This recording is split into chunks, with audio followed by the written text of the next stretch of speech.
गोप्य उचुः मयवं विभो अर्हति भवान् गदितुं नृशंसं संत्यज्य सर्व विषयांस्तव पादमूलं भक्ता भजस्व दुर्वग्रह मा त्यज अस्मान् देवो यत आदि पुरुषो भजते मुमुक्षन।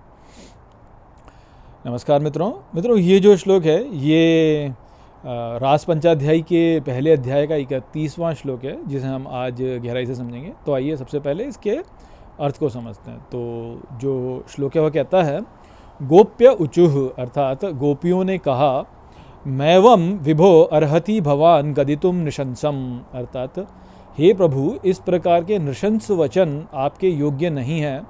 संत्यज्य सर्व विषयांस्तव पाद मूलम अर्थात सभी विषयों को त्याग करके आपके चरणों के नीचे भक्ता भजस्व दुर्वग्रह मा त्यजस्मान अर्थात भक्तगण भजन करते हैं, हठ पूर्वक मत त्यागिए हमें, देवो यथ आदि पुरुषो भजते मुमुक्षुन अर्थात हे देव जैसे आदि पुरुष भजते हैं मुमुक्षुओं को।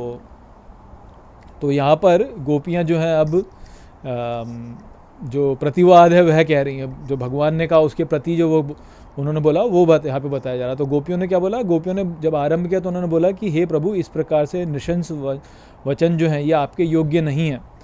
सभी विषयों को त्याग करके आपके चरणों के नीचे जो है भक्तगण भजन करते हैं, तो इसलिए हठपूर्वक मत त्यागिए, आप ऐसा मत कीजिए। आदि पुरुष जो हैं जैसे मुमुक्षुओं को भजते हैं उसी प्रकार से आप भी हमें अपना लीजिए। ये उन्होंने यहाँ पे बोला और ये केवल आरंभ है, अभी आगे बहुत सी बातें और कही जाएंगी जहाँ पे कि अलग अलग जो हैं विचार प्रस्तुत किए जाएंगे जिससे हम समझ पाएंगे कि भक्ति का महत्व कैसे है और कैसे जो है कई बार हम जो है समझ नहीं पाते हैं। तो यहाँ पे सबसे पहले जो बोला गया है, गोपियों का सबसे पहला वचन आया वो यही आया कि प्रभु इस प्रकार के निशंस वचन जो आप बोल रहे हैं, निशंस अर्थात जो ऐसे वचन हो जो कि बहुत कटु हों और जो भावहीन हो, भावना से रहित जो होते हैं, जिसे कहते हैं ना कि कटु वचन या जो हृदय को छील देने वाले जो वचन होते हैं उनको नृशंस बोला है। तो इस प्रकार के वचन जो है आपके योग्य नहीं है, आप तो करुणा निधान है तो आपके भी ये नहीं है। जो भक्त जन होते हैं वह तो सभी विषयों को त्याग करके आपके चरणों के नीचे शरण लेते हैं, तो ऐसे आप उनको मत त्यागिए। और जैसे आदि पुरुष जो हैं वह भजते हैं मुमुक्षुओं को, तो उस प्रकार से ही जो है आपको भी हमें त्यागना नहीं चाहिए। तो जैसे गीता में भी श्री कृष्ण ने बोला ना कि जो मुझे जैसे भजता है मैं भी उनको वैसे ही वास्तव में भजता हूँ। तो जैसे जो है कोई जैसे ही हम भाव भगवान के साथ में कर लेते हैं, भगवान उसी भाव से फिर हमारी ओर आते हैं। तो यदि हम बोलें कि भगवान जो है वो हमारे पिता हैं तो भगवान बोलते हैं ठीक है मैं तुम्हारा पिता हूँ। यदि हम भगवान को बोलते हैं कि हमारे माता हैं तो भगवान बोलते हैं ठीक है मैं तुम्हारी माता हूँ। यदि हम भगवान को बोलते हैं कि आप जो है आप मेरे पति हैं तो भगवान बोलते हैं ठीक है मैं तुम्हारा पति हूँ। और यदि वो बोलते हैं कि भगवान आप नहीं हैं तो भगवान बोलते हैं ठीक है मैं नहीं हूँ। तो जो नास्तिक लोग हैं वो भगवान को किस प्रकार से बचते हैं, तो भगवान को ऐसे ही बचते हैं कि भगवान आप नहीं हैं। तो क्योंकि वो इस प्रकार से बचते हैं तो भगवान जो है वो बोलते हैं ठीक है फिर मैं नहीं हूँ। और जो और भी निकृष्ट लोग होते हैं वह भगवान को कैसे बचते हैं कि भगवान आप जो है चालाकी हैं या आप जो है आप धोखाधड़ी हैं, क्योंकि वह उसी प्रकार से करते हैं, वो सबके साथ में धोखा करते हैं। जो जैसे कोई धोखेबाज है तो धोखा ही करता है ना, सबके साथ में धोखा करेगा, धोखा करके जो है वह सोचता है कि मैं धोखा करके कुछ पालूँ। तो वो भगवान को कैसे भज रहा है कि भगवान आप धोखा है, क्योंकि उसने धोखे का ही जो है आश्रय लिया हुआ है, उसने धोखे का ही आश्रय लिया हुआ है। तो धोखे का आश्रय उसने लिया, इस कारण से फिर भगवान बोलते हैं ठीक है मैं धोखेबाजी हूँ, तो उनके साथ में धोखा ही होता है फिर।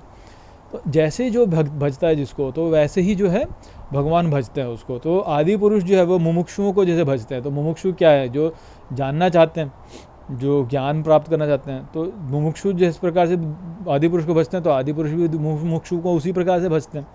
तो अब यहाँ पे गोपियाँ जो हैं वह भगवान को कैसे भज रही हैं, तो भगवान को वह जार के रूप में ही तो भज रही हैं ना। अब भगवान को जार के रूप में भजेंगी तो भगवान भी उनको जार के रूप में ही फिर जो है भजेंगे। तो अब वही बात है यहाँ पे बॉयफ्रेंड गर्लफ्रेंड। तो गोपी जो है वो भगवान को अपना बॉयफ्रेंड मान रही हैं। तो बॉयफ्रेंड जो है वो जिस प्रकार से बॉयफ्रेंड उनके साथ में व्यवहार करेगा भगवान वैसा ही व्यवहार कर रहे हैं। तो वही वाली बात जो है यहाँ पे हो रही है। तो बात उस प्रकार से भी समझ में आ जाती है यहाँ पे सीधे सीधे। तो सभी विषयों को त्याग करके भक्तजन जो होते हैं वह भगवान को ही भजते हैं। इस प्रकार की बात। तो अब वही है कि उसमें फिर ऐसा ही होता है ना, तो बॉयफ्रेंड गर्लफ्रेंड में तो यही होता है, थोड़ा बहुत जो खेल और जो हंसी और जो फ्लर्टेशन जिसे कहते हैं, फ्लर्टिंग होती है ना, जैसे फ्लर्टिंग वाली ही बातें होती, तो वो फ्लर्टिंग ही यहाँ पे चल रही है। तो बस वही है, भगवान जो वो फ्लर्टेशियस भाव से ही जो है इस प्रकार से ये कटु वचन बोल रहे थे, परंतु गोपियाँ जो हैं वह बोल रही हैं कि इस प्रकार का निशंस वचन मत बोलिए हमसे।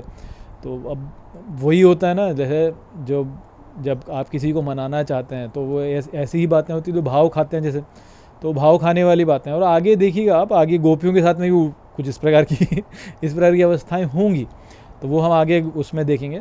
परंतु यहाँ पे जो है गोपियों ने यही बोला कि हमें आप मत त्यागिए, हम जो है सारे विषयों को त्याग करके अब आपकी ओर आ गए हैं, हमारा और किसी में कुछ नहीं है, हम आपके आगे समर्पण करते हैं, अब आपके आगे समर्पण करते हैं और आप ही सब कुछ हमारे लिए हैं। तो आप ऐसे में त्यागिए मत, जैसे आदि पुरुष जो मुमुक्षुओं को त्यागते नहीं हैं, उनको अपने साथ में ही रखते हैं, तो उसी प्रकार से हमें भी आप अपने साथ में ही रखिए। तो इस प्रकार की बात यहाँ पे गोपियाँ जो हैं वह भगवान से कह रही थी। तो वही बातें यहाँ पे और आगे और भी गहरी बातें आएंगी जो कि हम आगे के श्लोकों में समझेंगे। तो आशा करता हूँ कि ये श्लोक आपको ठीक तरह से समझ में आ गया होगा। चलिए इसी के साथ इस वीडियो को यहीं पे समाप्त करते हैं। नमस्ते।